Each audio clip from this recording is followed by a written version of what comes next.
Hey guys, it's Ashley and this is Sound Right Bookish, and today I'm going to be doing something a little special in honor of Thanksgiving and talking about 6 books that I am grateful for.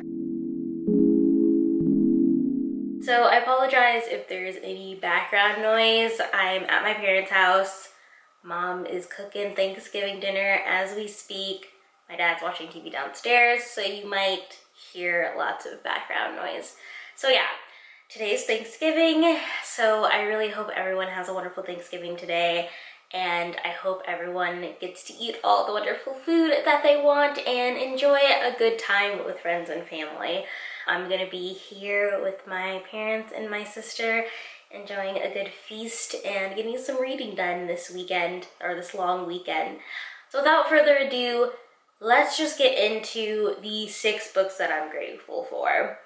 So I want to preface this by saying these books aren't necessarily like my favorite books of all time. They're books that I either like grew from or that have stuck with me since I've read them, or books that I'm just really glad that I read and took the time to read and that I gained something from. So I've read all of these books, but they didn't all get like 5 or even like a 4-star read for me. But these are books that have really stuck with me, and I'm super grateful that they exist and that I read them.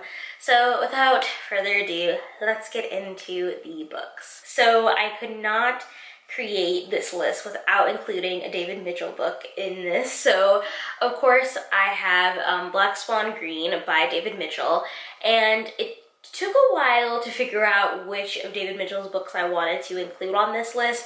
But when I thought about it, I had to choose Black Swan Green because this is the book that, while I don't think it's his best writing, I do really think the story stuck with me because I could relate to the main character. Follows our main character, Jason Taylor. He's 13 years old. He is dealing with going to middle school and dealing with some bullies. He also has a stutter, but he wants to become a poet and knows that being a poet is kind of perceived as being more of a feminine occupation.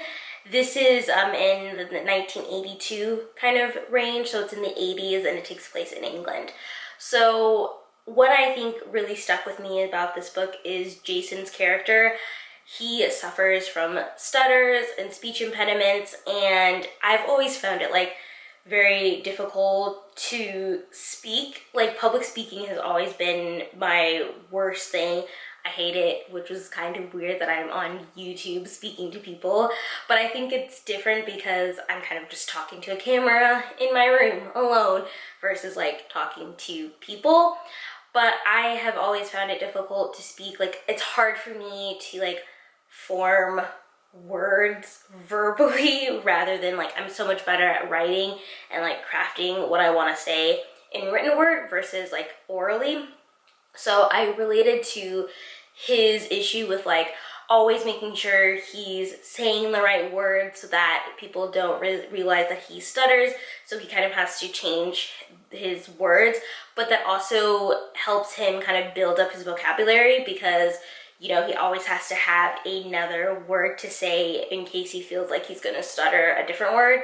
So I really liked that, and I liked that he's struggling with this idea of wanting to be a poet, but also thinking about how that's not like masculine and how the kids kind of bully him for wanting to do this. And the story has a lot of like coming of age elements, but it's also very weird, and there's like a weird kind of like interaction that he has with this old lady in this cabin, which I was just really intrigued with, and it's something that I still think about to this day, and I've read this book over 5 years ago. So yeah, this is a book that I'm just so grateful for.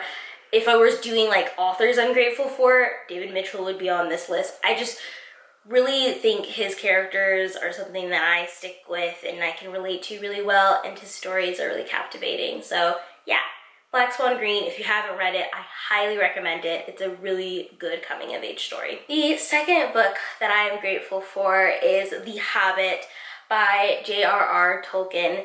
I really kind of am including The Hobbit plus like the Lord of the Rings series, but I know that's kind of like cheating since I only wanted to cover 6 books. but really I'm talking about the Lord of the Rings, Hobbit as like a whole. But I don't know, if you've been on my channel for a while, you know that The Hobbit is one of the first books that my mother read to me in kind of preparation for the Lord of the Rings movies coming out. She wanted me and my sister to know the story, so she read to us The Hobbit as well as the first 2 books in the Lord of the Rings trilogy. We didn't end up getting to the 3rd one, but I ended up reading that one on my own. But that experience of like every night having my mom read to me in this captivating story, and I think orally Tolkien's work works really well because it is so descriptive. It's really interesting to hear someone read it to you. So it just really captivated me, and it really instilled a love of writing and this kind of like ritual of going to bed and reading right before bed. So that is why I'm grateful for this book. It really kind of changed the trajectory of my reading habits. It kind of got me, before that point I was still pretty young and I was reading a lot of like children's books, but this kind of got me into more of like the adult fantasy and also progressing on to like middle grade and I guess at the time like teen books. So yeah, so this is like my version of Harry Potter. Like I know that book resonates with a lot of people, especially because a lot of people started reading it and was growing up with Harry Potter as the series progressed. But I didn't really get into Harry Potter until like the last book was being published. So this is kind of like my Harry Potter, I guess. So that's why I'm really grateful for Tolkien in general and also just the Lord of the Rings and Hobbit. So the next book that I am grateful for is the 5th Season by N.K. Jemisin. I have always loved fantasy. I love being in a world that is different from my own and kind of escaping into that world, joining characters on crazy magical adventures, and reading has always been an escapism for me. And the reason why this book is on my grateful list is because I've never really been able to see myself in fantasy. As a Black female, it's rare that African American characters are described in fantasy, so that is obviously has been changing over the years. But 5th Season was kind of like that first book where it was an epic fantasy where I saw a character that was like me, but also very complex and different than me. And I really liked that. And I also really like the plot twist of the story. I mean, it's generally like, this is one of my favorite stories of all time, but I'm grateful for it because it was the first book that I really read where I saw myself and saw not only myself as like a character in the book, but also as like an author that I could look up to as an African American author who is doing amazing things in the sci-fi fantasy realm as a writer. It's just, yeah, that kind of is why I'm grateful for this book and N.K. Jemisin in general, is because she's what I aspire to be, and I will always be grateful that I got the opportunity to follow along with this series and read it and really enjoy the story. So I originally listened to these books and then went back and read them physically, and the narrator who tells the story on Audible is also a fabulous narrator, and I'm grateful that I got to listen to her narrate these stories because I will pretty much buy any book that she narrates because her voice is so captivating and she does a really good job with like creating characters in the story without like using voices that feel off-putting, I guess. I don't know how to describe it, but yeah, I'm grateful for like my whole experience discovering this book, listening to it, rereading it, and kind of following the series in general. My third book, which is actually the first nonfiction book that I'm talking about and the only nonfiction book on this list, but it is The Art of Asking by Amanda Palmer. I listened to this book on Audible, which I highly recommend because it incorporates a lot of different formats. She plays music in it. It has its own art form in itself, and I really recommend listening to it on Audible because she also narrates it herself, which I find to be really interesting when an author narrates their own story because you just feel how they felt when they were writing it, I guess. But this is probably one of the books where it's not like my all-time favorite. Like, I don't remember what I rated this, but it probably was like between a 3 and a 4-star rating, so it's not like a horrible book. Obviously, all of these are somewhat, were somewhat pleasurable to read, but this one stuck with me because I have always been a person that doesn't like asking for help. I've always been an independent person. I don't want to trouble people with my problems or inconvenience anyone. So, and seeing how she also came to terms with asking people for help and how that allowed her to be successful in her career was very eye-opening and interesting, and it's always something that sticks with me. I still have a really difficult time asking for help and asking people to do things for me. But I think that because I've read this book, I now know that not doing that could lead to, I'm missing out on opportunities when I don't do that. So it's definitely helped me in many ways, and that's why I'm really grateful for this book. It's definitely just been something that I always think about when I'm having difficulty asking for help, and kind of exploring why that is, and exploring whether or not the benefits of asking someone to help me outweighs my uncomfortable discomfort or anxiety about it.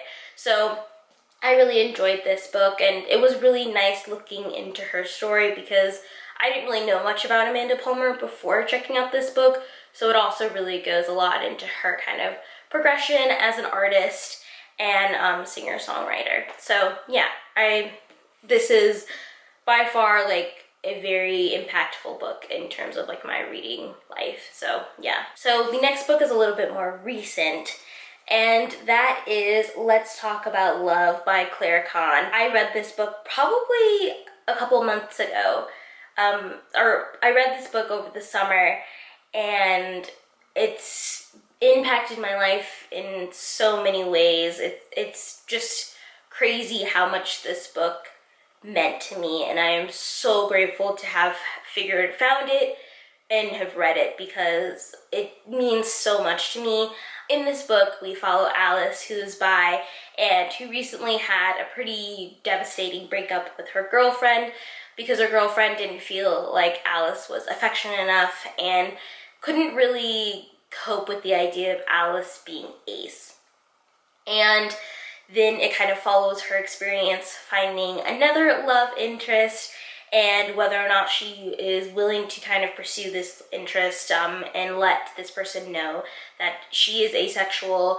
And there's a lot more to the story, but that's kind of like the core of it, is her kind of understanding her asexuality and understanding how she wants to communicate that to the people in her life. There's a lot of other little like backstories going on. She's also battling with her kind of like career choices. She currently has just finished her first year of college and isn't really sure what she wants to do, but her parents are really pushing and pressuring her to become a lawyer, but she's not really sure that's the path she wants to take.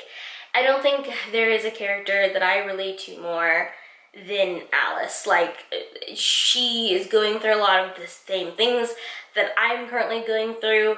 I haven't really talked about this on my channel, but I'm kind of figuring out my sexuality and kind of where I fall, and I definitely feel like I am on the asexual side. Not really sure or how far on the asexual spectrum I'm on, but I definitely feel like that's who I am.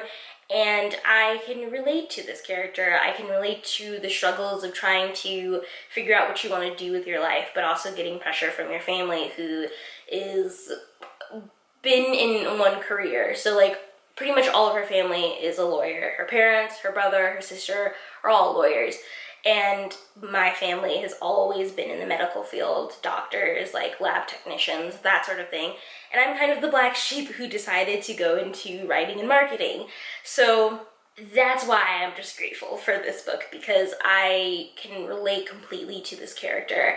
And this book was just very emotional for me to read, and I really appreciate that Claire Kahn was able to write a story about a black character that's asexual, bi, and that just goes against everything that we're kind of is the stereotypical African-American character in a book. So the last book that I have on here is Little Women by Louisa May Alcott. And this is a classic that I am extremely grateful that I've read. I haven't read a ton of classics, but this one I read probably when I was in middle school or high school, and this story really stuck with me. Not only was I fascinated and really enjoyed seeing all of the sisters kind of navigating expectations of what they were supposed to and kind of figuring out their role in society, I really connected with the character Jo, who goes against the typical, stereotypical career or lifestyle of a female during this time, and pursues her writing career, and also falls in love with an older man and kind of creates like this haven and adopts children and that sort of thing. And when I was little, I related to that, and that is the ideal life that I wanted for myself. I didn't really know about the least interesting part of her whole story was her eventually falling in love with this older man, but I really liked the idea of kind of living in this big house with a whole bunch of like children that I adopted and writing, and that was like the world that I wanted for myself. And probably back then I should have known that I was ace, but that's another story. But I really like loved this story, and it was the first kind of like classic that I really connected with and like really enjoyed. And yeah, that's why I'm grateful for the story, because it allowed me to see that there are other ways of living your life, and you don't always have to follow what is expected of you. So it gave me a lot of life lessons in that way. So those are the 6 books that I am extremely grateful to have known about and read. And yeah, this video got pretty deep, but I hope you guys enjoyed it, and let me know in the comments below what books you're grateful for. I really am curious to know what books have stuck with you through the times and what you feel like you gained the most knowledge from. And yeah, so let me know in the comments below the books you're grateful for, and I will see you guys very soon with another video. Thanks for watching. Bye.